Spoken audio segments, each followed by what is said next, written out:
Au nom du Père et du Fils et du Saint-Esprit, Amen.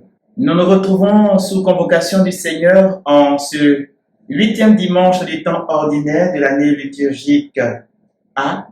Et en ce dimanche 31 mai 2026, l'Église nous donne de célébrer la solennité de la Sainte Trinité. Nous sommes à Parole de Dieu au quotidien, le lieu où Dieu nous donne rendez-vous pour nous instruire de sa parole, afin que bénédiction et grâce nous accompagnent. Bien-aimé, si tu aimes cette chaîne, ne manque pas de t'abonner, de partager autour de toi, fais connaître le lien pour que d'autres frères aussi puissent accéder à la grâce du salut que nous recevons à Parole de Dieu au quotidien. Parole de Dieu au quotidien, c'est maintenant.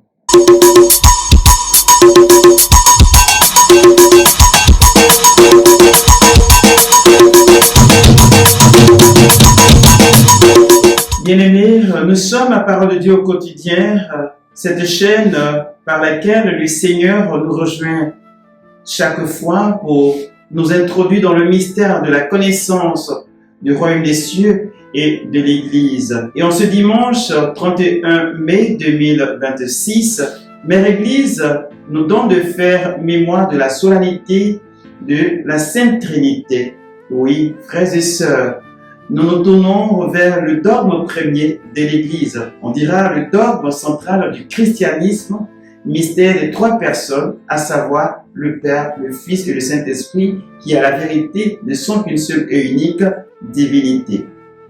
Frères et sœurs, le mot mystère désigne ici une réalité divine inaccessible à la raison humaine, mais que Dieu lui-même, dans son infinie bonté, donne à l'homme de connaître de lui-même à travers la révélation qu'il nous donne de percevoir. La Trinité est aussi un mystère, dans le sens où l'homme ne peut pas expliquer ni comprendre totalement ce que Dieu lui-même révèle. Bien-aimés, la Sainte Trinité se dit de la divinité qui rassemble en son sein trois personnes distinctes, à savoir Dieu le Père, Dieu le Fils et Dieu l'Esprit Saint. Ces trois personnes ne forment qu'une seule et unique divinité, jamais trois divinités. Donc on ne saurait dire que le catholique est polythéiste ou alors idolâtre. C'est une personne qui croit en un seul et unique Dieu, mais qui au fil des temps s'est révélée sous l'aspect de trois personnes différentes. Ces trois personnes sont distinctes les unes des autres, tout en formant une seule et unique divinité. Le mot Trinité ne figure certes pas dans les Écritures, mais la doctrine de la Trinité est bel et bien fondée dans les Écritures. Et l'attestation la plus claire, mes frères et mes sœurs, est à la fin de l'Évangile selon Saint Matthieu, au chapitre 28 à partir du verset 19. Le Seigneur nous donne clairement de percevoir cela. Lorsque le Seigneur dit « Allez de toutes les nations, faites des disciples, baptisez-les au nom du Père et du Fils et du Saint-Esprit », frères et sœurs, voici la feuille de route du chrétien. Mais celle-ci renferme la doctrine primaire, la doctrine principale de toute la chrétienté et ensuite de la catholicité. Comme pour nous dire que la foi du chrétien, du croyant chrétien, repose essentiellement sur le dogme de la Sainte Trinité. Frères et sœurs, nous le disions d'entrée de jeu que le mot Trinité ne figure certes pas dans les Écritures de façon formelle, littéraire et littérale. Toutefois, la conception y est. Et nous pouvons le percevoir à travers plusieurs passages de l'Écriture, à commencer par l'Ancien Testament. Dans le livre de la Genèse, lorsque le Seigneur apparaît à Moïse, en Genèse chapitre 18, à partir du verset 2 au verset 4, on nous dit que Moïse assis là sous la tente, voit trois personnes qui arrivent à sa tente. Et celle-ci s'adresse à lui. Mais lorsque Moïse doit répondre aux préoccupations ou alors à ses visiteurs, il ne dit pas « mes seigneurs », mais « mon Seigneur », alors qu'il y a trois personnes. Frères et sœurs, ces trois personnes ne sont rien d'autre que la personne du Père, du Fils et de l'Esprit Saint. Il n'y a que la grâce de Dieu qui nous permet de percevoir cela.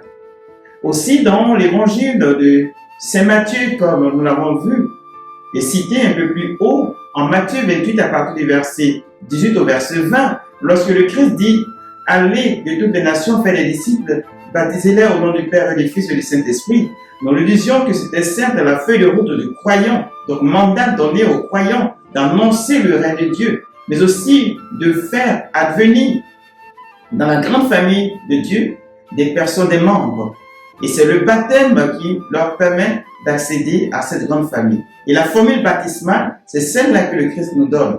Mais ce n'était pas qu'une formule baptismale, c'est aussi la doctrine primaire qui soutient l'Église.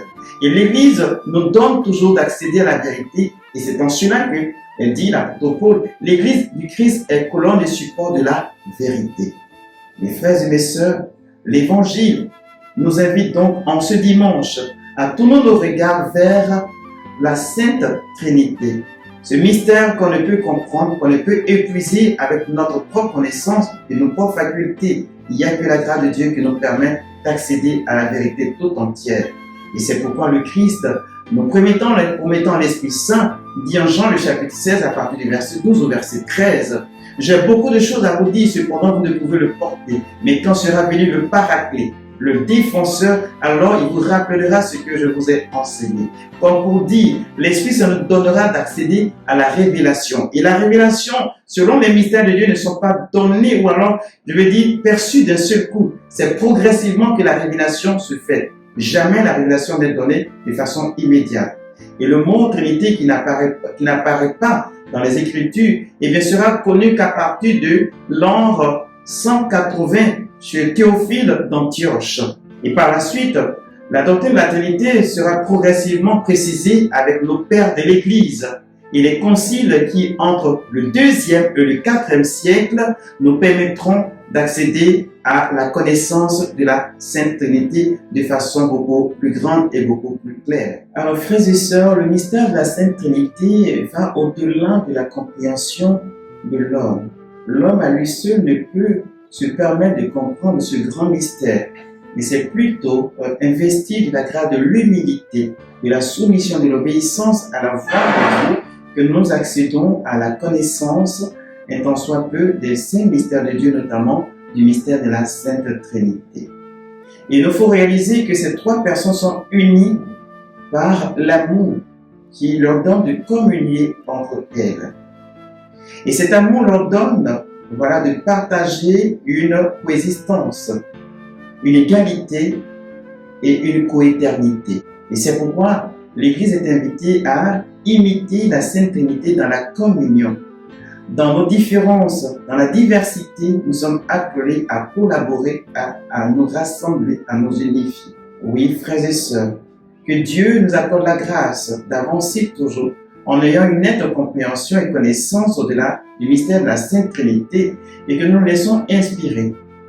En boitant le part à nos pères de l'Église, en faisant allusion à ceux-là qui ont été défenseurs de la doctrine de la Sainte Trinité, à savoir Athanase, Basile de Césarée, Hilaire de Poitiers, Saint-Augustin et bien d'autres. Ceux-ci se sont évertués selon la grâce de Dieu à nous accompagner dans la connaissance de ce mystère. Mais l'homme peut-il connaître réellement et profondément les mystères de Dieu, ce qui n'est pas possible. Mais toutefois, Dieu dans son infinie bonté nous révèle ce qu'il y a lieu de connaître de lui et du mystère du salut. En ce dimanche donc, demandons au Seigneur la grâce de l'Esprit Saint, qu'il continue de souffler sur l'Église et dans les cœurs pour que tous les croyants accèdent à la connaissance véritable qui conduit au salut éternel. Bien-aimé, si tu aimes cette chaîne, ne manque pas d'apposer le petit doigt, le pouce, de partager ces chaînes autour de toi, d'inviter les uns les autres à connaître ces chaînes en leur permettant d'accéder aux liens pour que ceux-ci aussi également puissent recevoir les grâces et les faveurs liées à la parole de Dieu que nous partageons et savourons au quotidien. D'ici là, que Dieu vous bénisse au nom du Père et du Fils et du Saint-Esprit. Amen.